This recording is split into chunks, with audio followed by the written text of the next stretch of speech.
भाई जो गुरु वचन पे डट गए, कट गए फंद चुरा। लेकिन समझाने का अर्थ है उसमें अपने ऊपर भी लागू रखे उस काम को, उन बातों को स्वयं भी फॉलो करे। तो मुद्दास देख रहा कि ये फॉलो करते तो सार नाम लेकर नाम खंड नहीं करते। तो इसलिए फॉलो करो। ये ज्ञान जो आज आपके ऊपर परमात्मा या डायरी कृपा की, आपको ज्ञान वही है जो पहले आपको हजारों सत्संग करके सुना रखा और वो रिकॉर्ड हो चुका है, उसके वीडियो ऑडियो बन चुके हैं, उनमें आप सुन सकते हो।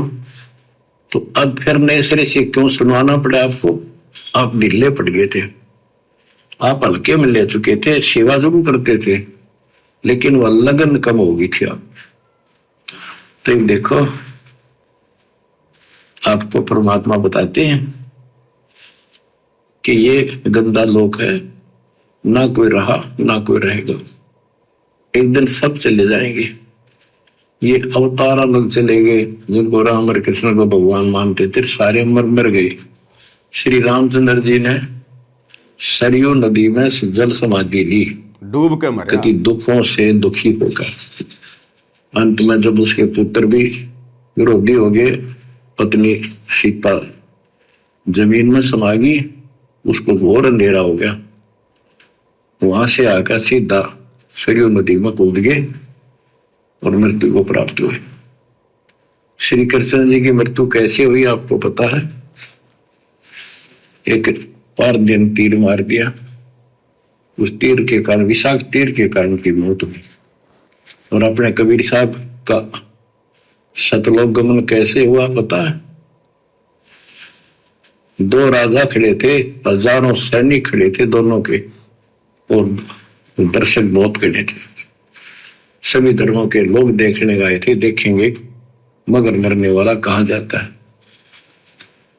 एक चादर नीचे बिछाई, थोड़े सुगंधित फूल एक एक इंच बिछाए, लेट के परमात्मा ऊपर चादर ओढ़ ली, ऊपर से आकाशवाणी की कि देखो चादर उठाओ, इसमें मुर्दा नहीं है। शरीर जितने फूलों का ढेर था और कहा इनको आधे आधे बांट लेना। ऊपर देखा तो परमात्मा ऊपर जा रहे सतलोक। एक तो ये भगवान, ये रियल भगवान, और ऐसी लीला परमात्मा आने वाले समय में करेंगे। ये सतगुरु रामपाल जी भगवान ऐसी ही अद्भुत लीला करके अपने निज लोक को इस पृथ्वी लोक से प्रस्थान करेंगे। भाई चार दाग से सतगुरु न्यारा, अजरो अमर शरीर। चार दाग से सतगुरु न्यारा, अजरो अमर शरीर। दास गरीब कबीर कहते हैं, खोजो कशम कबीर। जपोरे मन साहेब नाम कबीर। ये परमात्मा ऐसी ही लीला करके जाएगा आने वाले समय में। उस समय ये दुनिया तो रोएगी रोएगी, दुनिया तो पछताएगी पछताएगी। वर्तमान में जो बड़े बड़े भगत, पुराने पुराने भगत जो सतगुरु को हल्के में ले रहे हैं, मानुष मान रहे हैं, ये भी सिर पर हाथ रख के रोएंगे कि हम तो धोखा खा गए, सतगुरु को अपने जैसा मानुष मान बैठे। भाई ये तो परमात्मा थे, ये तो स्वयं कबीर जी थे। जिस प्रकार 650 साल पहले परमात्मा मगर से सह शरीर गए थे, उसके बाद में कैसे दुनिया रो रही थी गले लग लग के कि हमने तो परमात्मा को दुखी कर दिया, नाराज कर दिया, अपना सत्यानाश करवा लिया, हम तो गुरु को पहचान नहीं पाए। तो ये सतगुरु ऐसी लीला करेगा। अरे सतगुरु तो करेगा करेगा, सतगुरु अपने भक्तों को भी सह शरीर शतलोक भेजेगा, सह शरीर। अद्भुत चमत्कार करेगा परमात्मा। तब ये मार्ग हजारों साल चलेगा, ऐसे हजारों साल मार्ग नहीं चलता। अरे 2500 वर्ष पहले ईसा मसीह एक जीव था, जीव, आप और हमारी तरह, आप और हमारे से भी कमजोर। वो काल का भेजा हुआ था, विष्णु के लोक से आया था, विष्णु का गण था। और भक्ति करते करते उसकी कैसी दुर्गति हुई, कौन भक्ति करेगा? किसकी भक्ति करने की इच्छा बनेगी अगर भक्ति करते करते भी इतना कष्ट, इतना दुख है? और उसका अंत समय शरीर में कीले ठोक दी गई, कीले तड़प तड़प के मरा। 2 दिन में प्राण निकले, 3 दिन में उसके निकले प्राण, तड़प तड़प के। लेकिन इस कबीर परमात्मा सतगुरु रामपाल जी भगवान ने देखा कि काल भक्ति का सत्यानाश करवाना चाहता है। अगर इस समय कोई चमत्कार नहीं किया गया तो ये पूरा समाज नास्तिक हो जाएगा, काल का दाव लग जाएगा। चौथे दिन ईसा मसीह का रूप बनाकर यही कबीर परमात्मा सतगुरु रामपाल जी भगवान सबके सामने प्रकट हुए। उस ईसा मसीह की भी महिमा बनाई। दुनिया नहीं जानती थी, दुनिया तो यही सोचती थी कि हमारे मसीह जिंदा हो गए, मसीह में पावर है। मसीह की पावर तो खत्म हो चुकी थी, बैटरी डिस्चार्ज हो चुकी थी, दुर्गति से मौत हो चुकी थी मसीह की। तो वो तो मसीह का बाप आया, कबीर भगवान सतगुरु रामपाल जी, इस भक्ति को जीवित रखने के लिए वर्तमान समय तक लोगों में धार्मिकता की ज्योति जलाए रखने के लिए।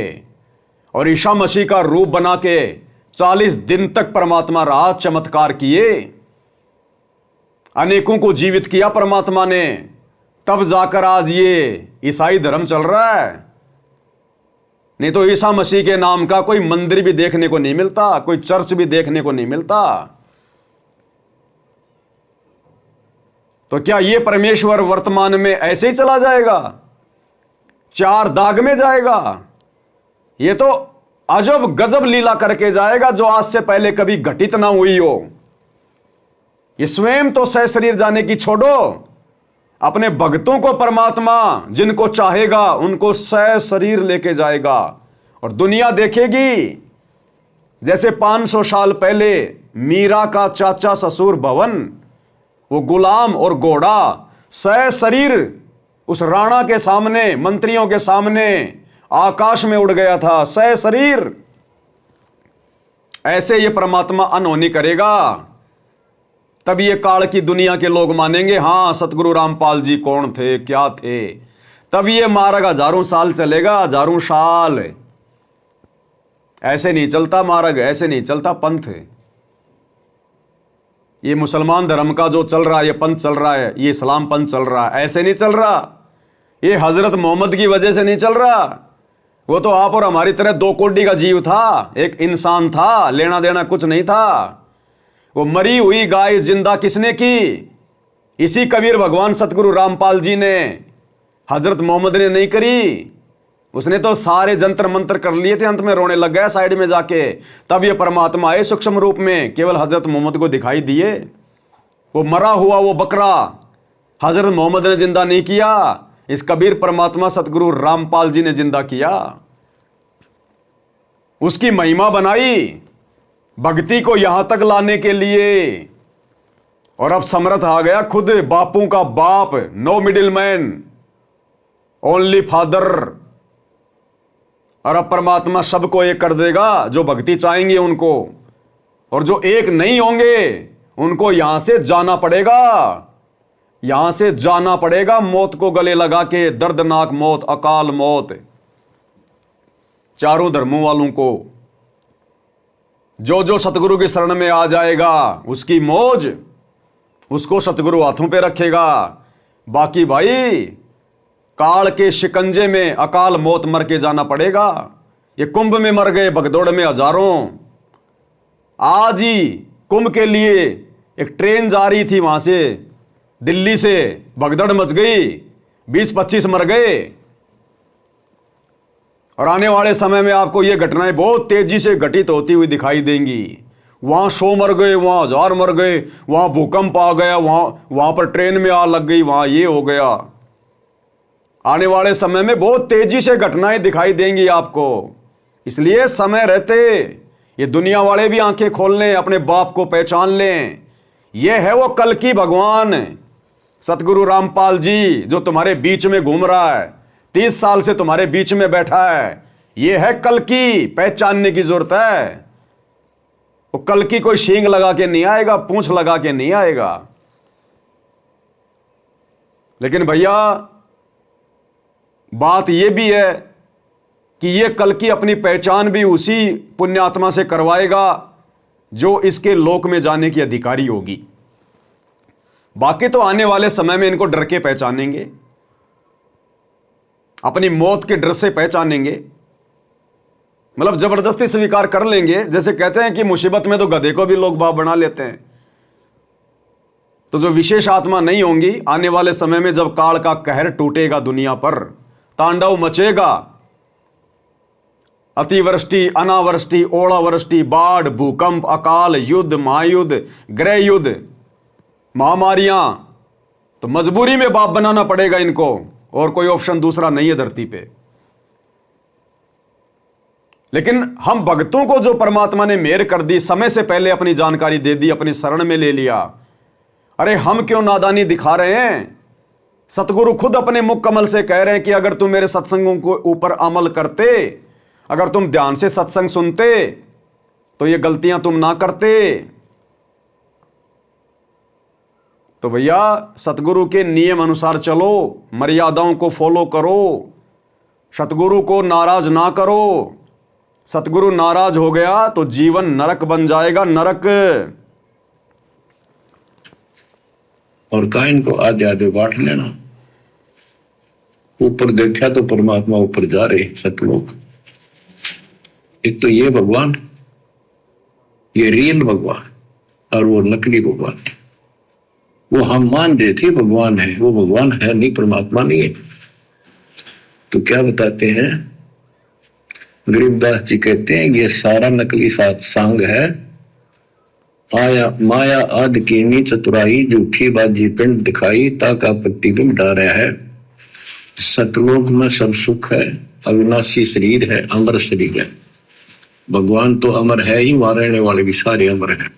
ना वहां वर्ग अवस्था है और ना कोई कष्ट, ना रोग, ना शोक। जो गुरु बचन पे डट गे, कट गे फंद 84 के, कट गे फंद 84।